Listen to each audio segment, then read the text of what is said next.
Signs of being an alcoholic. Are you an alcoholic? There are certain signs which pinpoint it really. It's generally called alcohol use disorder now. I still call it alcoholism.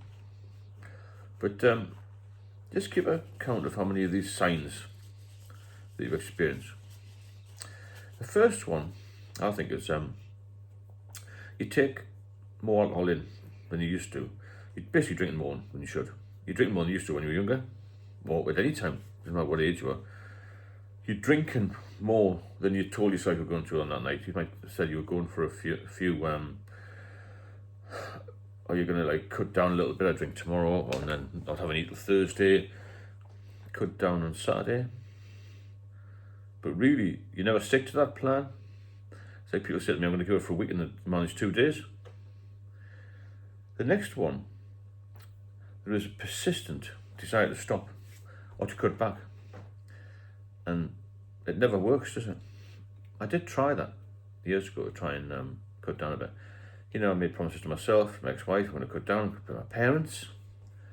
I'm going to drink it just when my days off, special occasions and all that sort of thing. But it always crept in, I'd drink more. And some people actually say, oh, I'm going to stop. I never got that stage. But it doesn't last long. The third one, most of my time was taken up drinking and recovering from it. And most of the activities I did were revolved around alcohol. If I couldn't get a drink, I wouldn't go, if that makes sense. You know what I mean? And it's one of them things that just takes over your life. A lot of people who struggle, they're all a bit embarrassed about, I tell you what I used to get embarrassed about, going to the same shop all the time and emptying the wheelie bin. Because when you go to the shop and the same cashiers and you've been in 3 times the same day, you go, oh, you're back again. They don't really care, and you drive for miles and miles, sometimes or walk or get a taxi to go to other places so you're not seen. It's so embarrassing, so ashamed of it. If you're doing that, it's another big sign. You're drinking too much, And recovering is really bad for me. The more time you spend recovering from it, that's a big sign as well. Because you're drinking more, You're actively drinking too much. Weekends, a lot of people do have weekends off. Sunday's always a recovery day, isn't it? And there's something to say, well, I'll have 1 or 2 on Sunday, have a bit of a livener. But if I ever did that, I'd just been in the pub all day. All day. So you need to look at it. Number 4, I'd say, is very strong desire to have alcohol and to have more. You might sort of say, well, I'm just going to have a drink up to 7, but by the time it gets to 6 o'clock, you really you're gagging for it, aren't you? And I didn't really have cravings, but I got into a habit of drinking earlier, especially my days off. Or as soon as I finish my shift, I think, I need a pint. Whether it was a craving or just a habit, I don't know. But you really want to drink. You obsess about it all the time, don't you? That's the thing. It's hard. It's very hard to get off it. The next one is when you're drinking too much and you're not really fulfilling your duties as a husband, father. You're not turning up 100% for work. You're not pushing for promotions and all that sort of thing. You're not doing the overtime they should have done. All this sort of thing. And the next one is you're still drinking, but you're starting to feel as if you're causing problems, but you're still drinking. You're causing problems. It's interfering in your relationships, your life in general, your finances. I've talked about this before. I'd say stage 3.5 before you actually get the full-blown alcoholism, where you can't get off it, But it will cause problems, without a doubt. And it'll never, ever get better unless you pull back a bit. You've got to put the brakes on. You have to realise that it's not going to be any good for you in the long term. It's not any good in the short term, really, but as you get older, I'll keep on about this getting older. But body's wear down a bit, Your liver gets hammering all the time. Your heart's banging away all the time because it causes high blood pressure. If you've got work where you're manually working, and you're working on things like machines and things like that, or you're driving, it's going to cause you a lot of issues, isn't it? Because you get brain fog. Another sign is drinking too much, and it's causing you physical and mental health problems. My big one was anxiety, because I just couldn't cope with the anxiety. I drink more and more and more. And of course, obviously, heart problems, liver problems, as I've said before, the cancers that can be caused by alcohol, the financial issues. There's so many different things that are bad with alcohol. I can't think of anything that's positive. Another sign is your tolerance. I've had quite a high tolerance for drinking. You know, people used to say, oh, you know, well, I used to say, I'm going to drink you under the table. And that's said with a degree of pride, isn't it? I'm going to drink you under the table. But really it means it's a massive sign that you're turning an alcoholic, or you are an alcoholic, because your tolerance is higher and you need more drink to get any sort of buzz or any feeling from it. Really bad. And the whole thing will just take over. It's like it engulfs your life. The next thing is your hangovers that you used to get will turn into withdrawals. And the withdrawals are much stronger than the normal hangover. You know, they're much stronger than, say, things like having a bit of a dry mouth, or you need a drink of water, or you feel a bit nauseous. The withdrawals, you know, you start to cough up a bit of bile maybe. You can even get the point where you can't have a cup of tea, you can't have much to eat.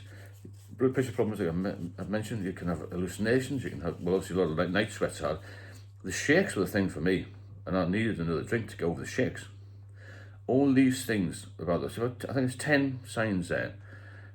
If you feel that you maybe hit 3 or 4 of them, you're a heavy drinker. If you're hitting 5 or 6, then you're slipping into alcoholism, which I would say mild alcoholism, really, or you're on the journey to becoming a full-blown addict.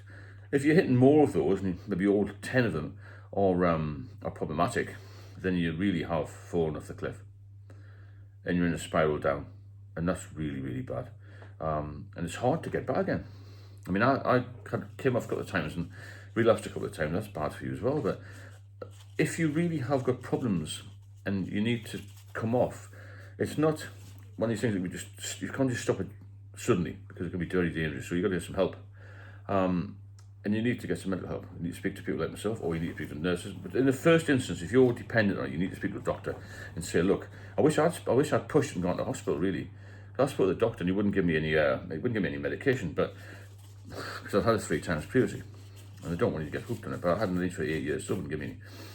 So if you're feeling all of these problems, or some of them, you've really got to put the brakes on them. That's what I say a lot. Stop the intake, look at yourself as a person who wants to get on in life, not a person who's finished with life. I know guys in their 40s and 50s who have finished with life because of alcohol.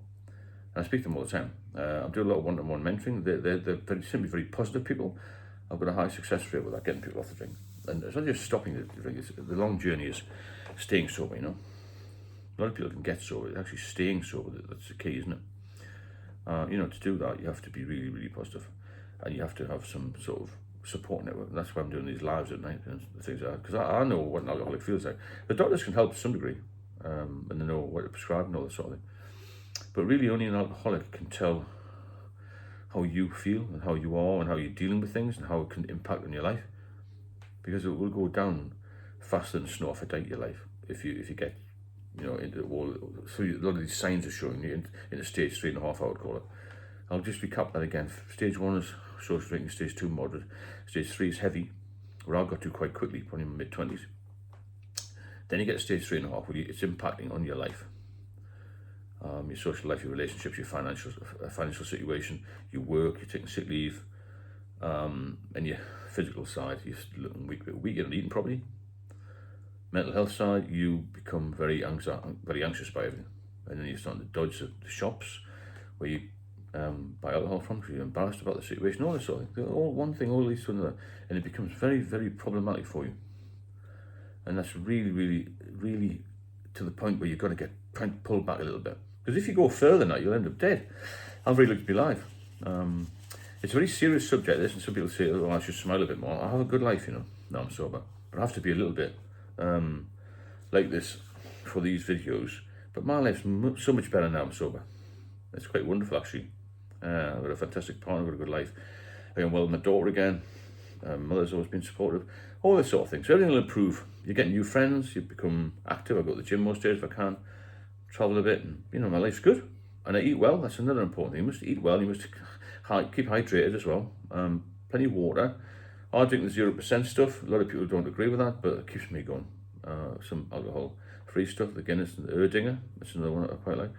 My daughter actually drinks 0% cider sometimes. She hasn't got a problem, but sometimes just has them for a bit of a refreshing drink, I suppose, you know. I couldn't drink Coke or Fanta or anything like that all day, or water. I just feel completely bored.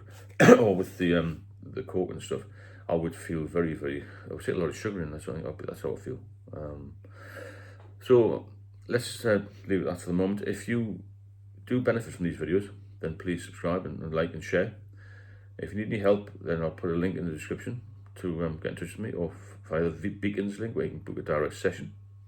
I've got an ebook out as well, and also do some live sessions. So if you press the bell on the notifications bar when you subscribe, then you get alerted to when the lives are going on, and they're proven really successful for people. It's quite a good bit of banter there.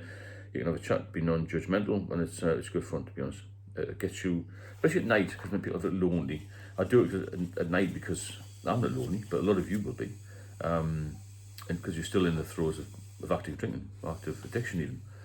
And I thought it was nice to have a chat, because it's a lonely time at night. I'll speak to you soon.